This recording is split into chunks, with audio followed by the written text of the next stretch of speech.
सबसे बड़ा सवाल ये है कि क्यों कराएगा कोई भी व्यक्ति अपने एग्स को फ्रीज क्यों कराएगा?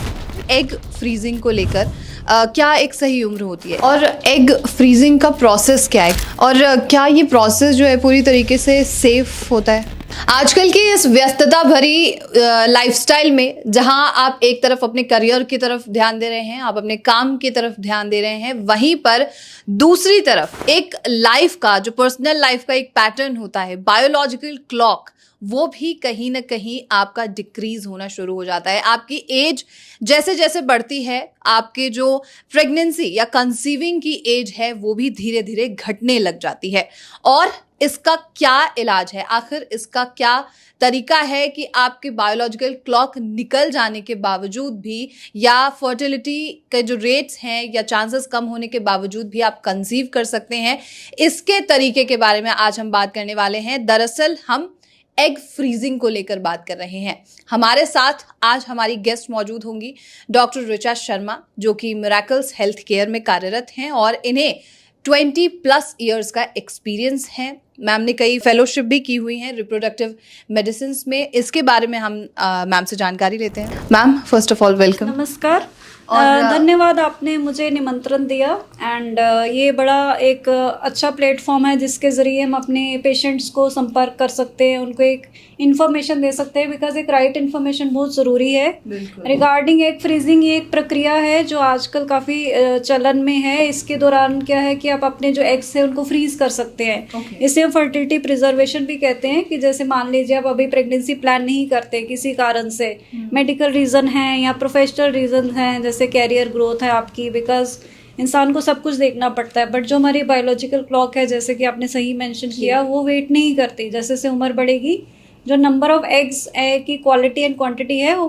डिक्लाइन होगी, इररिस्पेक्टिव हम प्रेगनेंसी प्लान कर रहे हैं नहीं कर रहे हैं, हमारे पीरियड्स कैसे हैं उसका उससे कोई कंसर्न नहीं होता। सो ऑब्वियसली ऐसी स्थिति में औरतों के लिए एक जो फीमेल्स हैं उनके लिए एक ऑप्शन है एग फ्रीजिंग की। अभी रेदर हम इंटरनेशनल ग्लोबल प्लेटफॉर्म पे देखते हैं तो काफ़ी सारी कंपनीज हैं जो ये चीज़ को इनकरेज करती है। It is more of like you can control your future, you can control your future fertility, ताकि आपको उस चीज़ का आगे जाके ऐसा रिपेंट नहीं करना पड़े कि अब इस स्थिति में हम क्या करें, कि आपको ऐसा डोनर के विषय में ना सोचना पड़े। बिकॉज देखो, एक इंसान की नेचर रहती है कि वो अपने जीन्स जो हैं वो चाहते हैं कि वो आगे जाएं। हर कोई अपनी एक कॉपी चाहता है कि मुझे कोई रिप्रेजेंट करे, मेरी लेगेसी आगे कैरी फॉरवर्ड हो। So this is the way they can freeze their fertility and they can check the biological clock. काफ़ी सारी कंपनीज हैं, जैसे कि आपने न्यूज़ में भी पढ़ा होगा, जैसे फेसबुक है, गूगल है, लिंक्डइन है एंड काफ़ी सारे इंटरनेशनल प्लेटफॉर्म्स हैं जो एग फ्रीजिंग को अपने एम्प्लॉयज़ को ऑफर भी करते हैं, बिकॉज दे बिलीव कि अगर फीमेल्स की फर्टिलिटी प्रिजर्व है एंड वो अपने कैरियर पे फोकस करना चाहती है तो कहीं ना कहीं वो एक स्ट्रेस फ्री भी हो जाती है। So I think that's the way forward and I encourage females that they should have the awareness, right information and obviously at right age also to take it further. Doctor Richa, जैसे आपने कहा कि आप भी इनकरेज करते हैं और कई इंटरनेशनल प्लेटफॉर्म्स है, सोशल मीडिया प्लेटफॉर्म्स है जो अपने एम्प्लॉयज़ को फ्री ऑफर करते हैं कि वो अपने फर्टिलिटी को जो है प्रिजर्व करके रख सकते हैं। लेकिन सबसे बड़ा सवाल ये है कि क्यों कराएगा कोई भी व्यक्ति अपने एग्स को फ्रीज क्यों कराएगा? देखो, फ्रीज कराने के कई सारे इंडिकेशंस होते हैं। इंडिकेशन होता है कि क्यों करवाया जाता है, जैसे कि आपने एक सवाल पूछा, उसका होता है कि जैसे मान लीजिए किसी का मेडिकल इंडिकेशन है, किसी को ऐसी मेडिकल इलनेस है या ऐसा कोई फैमिली हिस्ट्री है, जैसे प्रीमेच्योर ओवेरियन फेलियर है, जैसे फैमिली हिस्ट्री की जल्दी से रिजर्व डिक्रीज हो जाता है, या कोई कैंसर पेशेंट्स हैं जिनमें कीमोथेरेपी लगनी है, सो कीमोथेरेपी से पहले अपने एग्स फ्रीज कर सकते हैं। एंड द मोस्ट इंपॉर्टेंट कारण जो आजकल देखा जाता है वो होता है कैरियर, प्रोफेशनल रीजन, जैसे सोशल ग्रोथ है, फीमेल को अपना कैरियर में ग्रो करना है तो ऑब्वियसली उनका कोई प्रोजेक्ट्स हैं, कोई वो प्रोफेशन सीख कर रही हैं, so obviously they don't want to compromise on that. और एक इंसान हर कोई ग्रो करना चाहता है लाइफ में। सो ऐसा नहीं है कि उनको एक प्रेशराइज किया जाए कि नहीं आप जल्दी से शादी करो, बच्चे करो, family, because that is not only life, that is definitely life, part of being human, being social animal, we need that. But definitely एक अपना प्लान करके चलना, वो स्ट्रेस नहीं लेना पड़े, इसके लिए they can freeze the eggs for the future use. That is the indication. तो हमारी जो सोसाइटी है उसने मैरिज की एक एज सेट की हुई है, कब तक आपको करियर अपना लेकर जाना है, कब तक काम करना है, एक सोसाइटी द्वारा ये चीज़ सेट की गई है। तो एग फ्रीजिंग को लेकर क्या एक सही उम्र होती है, इसके बारे में बता सकते हैं? देखिए एज सच हमारे पास तो हर प्रोफाइल के कपल्स आते हैं, मतलब फीमेल्स भी आती हैं, सिंगल्स एंड डोमेस्टिक भी आते हैं एंड इंटरनेशनल भी आते हैं। इंटरनेशनल लेवल पे तो ऑब्वियसली पेशेंट सामने से दे कम फॉरवर्ड एंड अपनी हमारी जो इंडियन जनता है उनको भी काफ़ी अवेयरनेस आ रही है। एंड एज सच अगर हम एज देखें, बिकॉज ये क्वेश्चन काफ़ी कॉमन होता है जो फीमेल्स अक्सर हमें पूछती हैं, डेफिनेटली एज होती है 25 to 35 years is the best age that is called as a reproductive age group, because वो कंपेरेटिवली यंगर उसमें आता है एंड उनके ज़्यादा चांसेस होते हैं कि हमें अच्छी क्वालिटी के एंड अच्छे नंबर के एग्स मिल सके एंड उनमें जो चांसेस होते हैं डाउन सिंड्रोम के वो कम रहते हैं और तरह के सिंड्रोम्स के।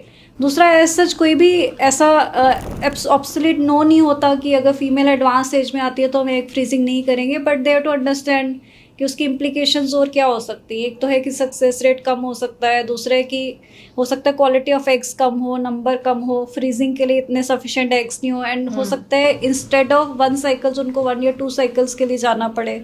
सो उस तरह से कुछ लिमिटेशंस आ जाती है। एक्चुअली ऑल डिपेंड्स कि आपका जो फर्टिलिटी स्टेटस है at that point of time what is that, so based on that actually we give the prognosis कि क्या चांसेस हो सकते हैं। ओके और एग फ्रीजिंग का प्रोसेस क्या है, किस तरीके से किया जाता है ट्रीटमेंट, मतलब जो भी फ्रीजिंग का प्रोसेस है वो कैसे होता है? मिनटों से या ये बहुत अच्छा सवाल है, बिकॉज मुझे लगता है कि अगर हमारे जो सुनने वाले श्रोतागण हैं जो फीमेल्स हैं कंसर्न हैं उनको अगर इन्फॉर्मेशन क्लियर होगी so they will be in a better position to take the decision. It's more a woman empowerment, you have to control your life. Okay so see egg जो freezing है इसके 4 phases होते हैं। It's a priming phase, stimulation phase, egg collection phase and the egg freezing phase. जो priming phase है उसमें क्या है कि हम पेशेंट का पूरा वर्कअप करते हैं, blood workup, and we see that she is fit to proceed, we are not missing anything. Hormones checkup होते हैं, ब्लड इन्वेस्टिगेशंस होती है, अल्ट्रासाउंड होता है, and if everything is fine then when she get the periods we do the stimulation that takes normally 10 to 12 days of injections लगते हैं daily basis for the eggs to get ready to get mature।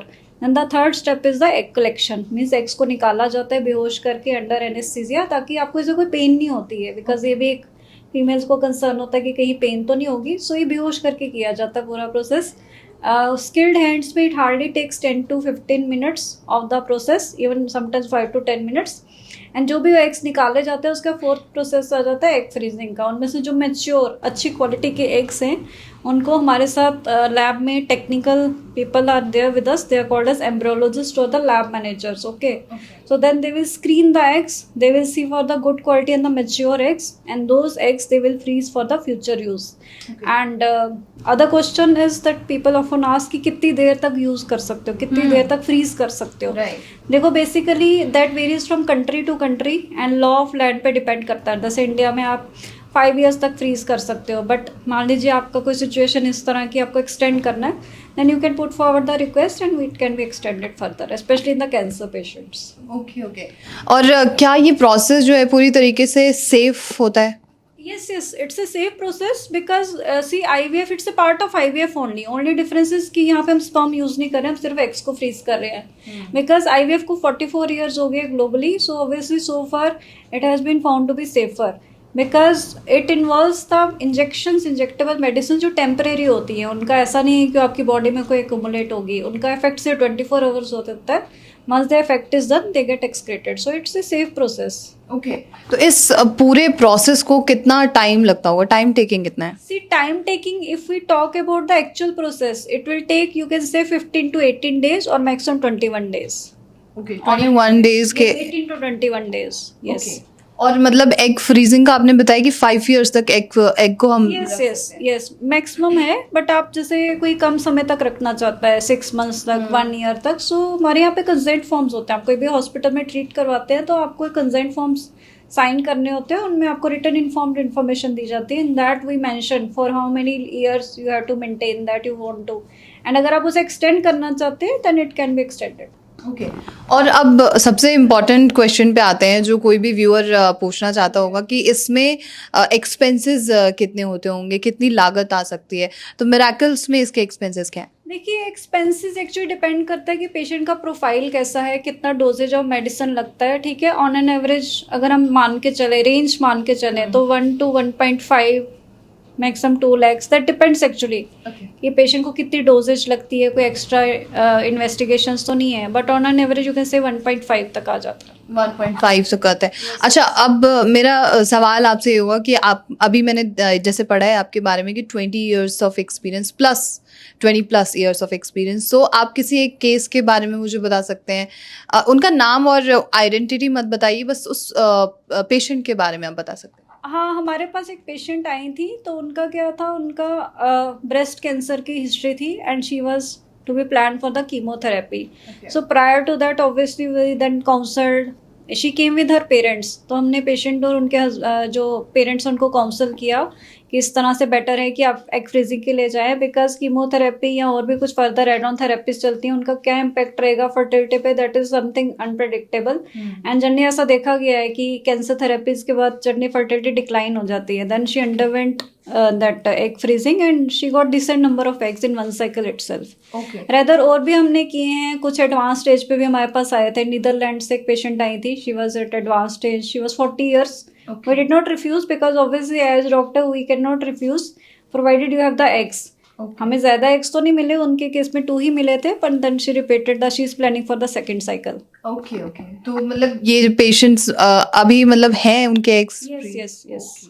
ठीक है, thank you so much ma'am, thank you. Most welcome. तो ये थी पूरी जानकारी egg freezing को लेकर, और अगर आपके मन में कोई भी सवाल है जो एग फ्रीजिंग से रिलेटेड है या किसी भी और अन्य दिक्कतों को लेकर है, जो वीडियोस या जो प्रोग्राम्स हमने आपको डिस्क्रिप्शन में दिए हैं उन प्रोग्राम्स को देखिए, और उन सभी प्रोग्राम्स से रिलेटेड अगर कोई क्वेश्चन आपके मन में है तो प्लीज़ उसे कमेंट बॉक्स में लिखिए और उनके जवाब हम आप तक पहुंचाने की कोशिश ज़रूर करेंगे। और तब तक के लिए आप नेशनल खबर के साथ बने रहिए।